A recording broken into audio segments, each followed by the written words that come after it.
Hey everyone, so today I'm going to just do a quick video on how I go about setting up my Seestar and using Seestar ALP for the night. So this is the EQ wedge that I use. This is a Star Adventurer one. I'm just going to show you, you have to change this bolt out if you want to use this wedge. The original one that comes with it has this giant knob on it and it just won't fit on the Seestar. So I picked up this this other bolt from Lowe's. It's a M8 is the size.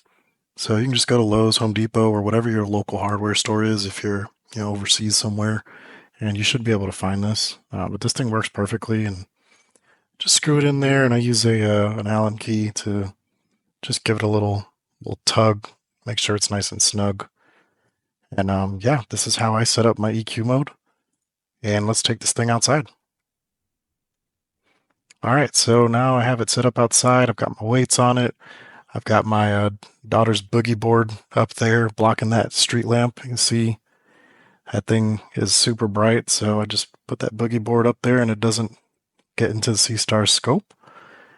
And so what I do is I line it up with Polaris, the North Star. And I don't know if you can see it in the video, probably not. It's pretty faint. But the way that I set up my Seestar is it's a recommendation from someone that is in the Discord. And this is how they do it, and I've started doing it this way recently, and it works pretty well. I just use this green laser pointer to line it up, and I just set it right here, and between the Seestar arm and the body of it, and I just give it a quick tap and see how far off I am off of Polaris, and I just adjust it accordingly. This little wedge here, it's got these little knobs that let you make very fine adjustments left or right. So you don't actually have to pick up the tripod and keep moving it around. So just make these adjustments and I just keep going through little by little to make sure that that green laser points right at it. Sometimes it takes me a few tries. One thing you got to keep in mind is if you do use one of these green lasers, I do live right next to a military installation, so I do not keep this little light on for very long. I just flash it real quick, as you can see when I'm doing this. Just because, if you see airplanes in the sky or, anything like that, do not use this, as it will definitely affect them. They will see it. But yeah, this works pretty well for me. So if this maybe can give you a little bit of an idea of how you want to go about setting your EQ mode up, feel free to try this way. And for the latitude that I have set on this wedge, it's 90 minus my latitude. So my latitude's 34, so it sits at about 55, 56 on the wedge. It's hard to see at night, but that's how I set up my the angle for the Seestar. And I think this one I actually finally get it right. Yep, we're good there. So I'm just going to turn on my Seestar and head inside and power up ALP and get this thing rocking and rolling. Okay, so our Seestar is good to go. We are in EQ mode. It is pointed at Polaris. So we are going to start up the ALP program. As I've shown you before, I'm running this from source. And once this pops up, startup complete, I'm just going to minimize that and open up ALP. Okay, so we've got all of our stats here. Seestar is on, it's ready to go. And I went ahead and configured all my settings. So once you have done that and you're polar aligned, you're plugged in, you're ready to go, you're going to want to make sure all these are checked. If you're running an EQ mode or not, you want to run the startup sequence. And I'm actually going to, once I hit execute, run outside and put on my dew shield. So let's go and do that. All right, so I hit the startup sequence, I hit execute, and it is starting. So my arm is raising here, as you can see. I'm just going to pull off the little cap I keep on it and pop on my dew shield. And this dew shield design is actually from Kai Young. He's one of the lead developers for the ALP program. He loaded his STL files, and I just kind of sliced him and was able to 3D print one myself. So just want to give credit to him for the design on that. And as you can see, moon's right there. It's pretty bright, but my Seestar is pointing fairly north, and it's going to start doing all of its polar alignment and calibration. So let's head inside and watch what it does. And so now it's going to start working through all of these processes. And you just kind of wait until everything greens up. So autofocus is good. I'm going to start our polar align. Plate solving.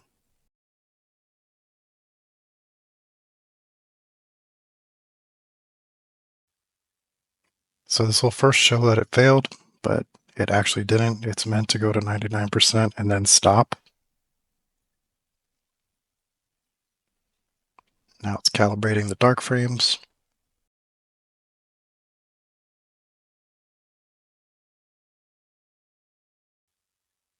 All right. And that takes about 3 to 5 minutes to complete. But once that's done, you are ready to image. So for me, for testing purposes tonight, the Orion Nebula is actually in a great spot, even though the moon is out and super bright. But I'm just going to show you, I'm just going to go to image, and I'm going to search M42. And for session time, we'll just do an hour. Since the moon is very bright, I'm just going to leave this at 80. And I'm going to do an autofocus. Submit. And what this is going to do is it's going to start a schedule for M42 right away. And as soon as you do that, you can actually just go to the live page. And once it is on the target and starts stacking, you will be able to see a live view here.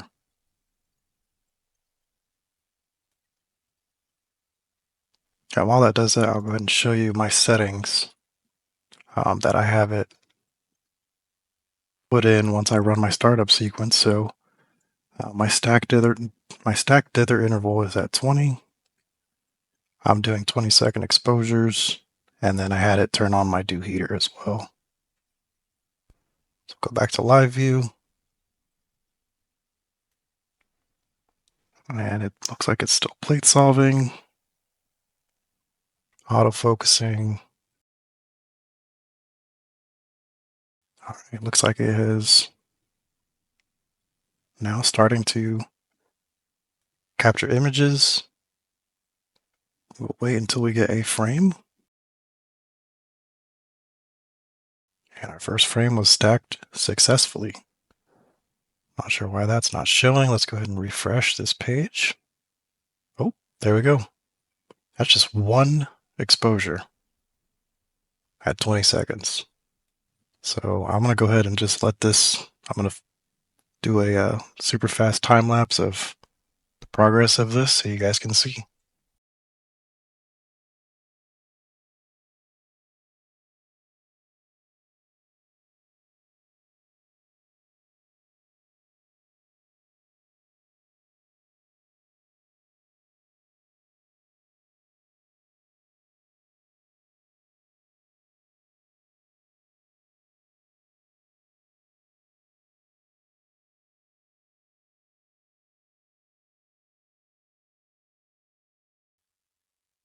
All right, so we've got 30 minutes of integration time here, and I'm going to go ahead and stop this so I can kind of show you a couple more features that you can do in one night. So it's pretty darn good for just 30 minutes of integration.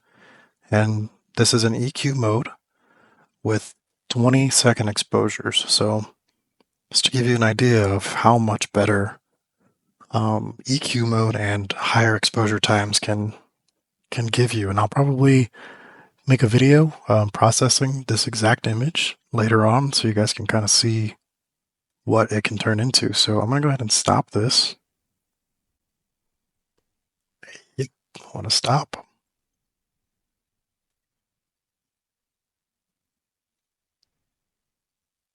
Okay, so it has now stopped. And I'm not sure where. Okay, I don't know where it was trying to point to there, but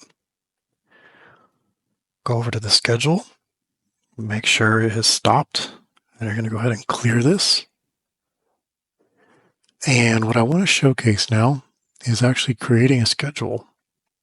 So right now I've got M33 and Pleiades pretty high in the sky, almost at zenith right now where I'm at. So if I remember correctly, Pleiades is M45.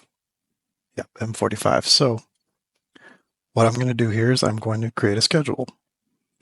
And I'm not going to do a wait until, and I'm not going to do a startup because I've already ran this when I did my startup sequence. But you can automate this if you really wanted to. You can put the startup sequence in here, and then you can have it wait until a specific time, and then you can start, picking if you want to do a single image, if you want to do a mosaic or whatnot. But for this purpose, I'm just going to do an image schedule, and I'm going to start with M33. I'll put that in there, and I'm just going to do it for 5 minutes. I'm going to keep it at 80 because the moon is blasting out there right now. And I'm going to hit an autofocus, and I'm going to submit that. And then right after that, I want to do M45. I'm going to search it. Okay, got the right coordinates there. And I'm going to do 5 minutes again, 300 seconds. Same exposure and autofocus. And I'm going to submit that. Okay, so now our schedule is ready. So all you have to do is hit start. And once you start, you can head over to the live page and you can see what it's working on will actually turn blue. We'll head over to the live page and we'll see what it starts doing here. So target name M33.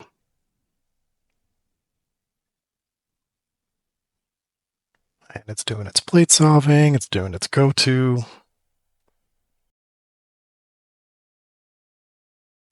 And it looks like it has found the target, so now it's just doing an autofocus. All right. Autofocus is complete, and it's going to start stacking our 20-second exposures. And I'm going to go ahead and fast forward through this so you can see a quick time lapse, and then it'll hop over to M45.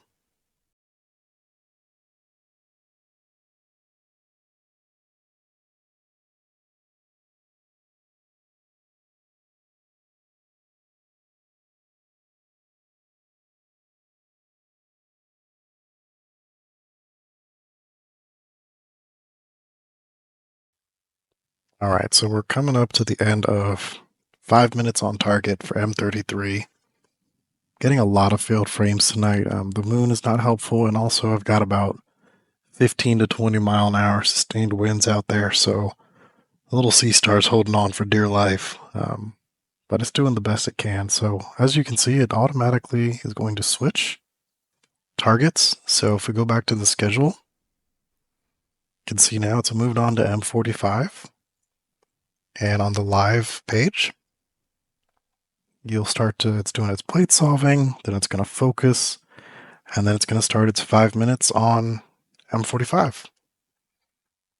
So we're going to time lapse through this. Hopefully hopefully this one won't have as many dropped frames as it's a brighter target and can already see it there. It's already put it in frame. So yeah, I'll time lapse through this real quick so we can see it stack up, and then we'll wrap this up.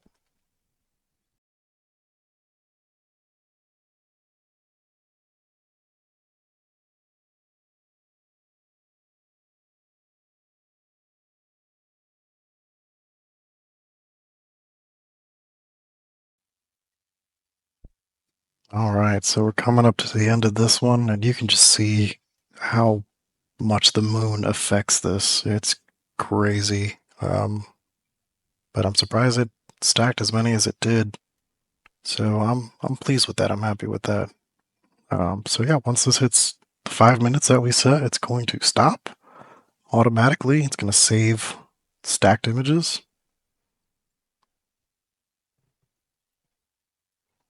And there it is. So what you can do with this is you can add shutdown to your schedule. So once it finishes, you can just have your Seestar turn off, or if you want to keep it on and just have it close the arm, and just keep the dew heater on so it stays nice and warm and it doesn't freeze. You can just park it. But yeah, I mean, you have all these other options that are with the new update. So hopefully this gives you a little bit better of an idea on how you can utilize the schedule page and get your images going with ALP. And I may do a mosaic tomorrow night to show you kind of how this works, and hopefully maybe I have less wind because that is pretty brutal out there for the Seestar. So yeah, and then once you're done, what you want to do is, if you are in EQ mode, ensure that you shut down your Seestar via ALP. Do not go press the button. Don't open the Seestar app. Make sure you do it from here, because if you are imaging something that's below the horizon, such as M42 for me today would have been considered below horizon, and it'll try to overclose your arm. So as long as you shut down from ALP, you won't have that issue. So I'm just going to go ahead and do that now, and that will wrap this video up. So hopefully that was a little more helpful on seeing how this actually works and what you should expect to see. And yeah, so thanks for watching. Have a good one.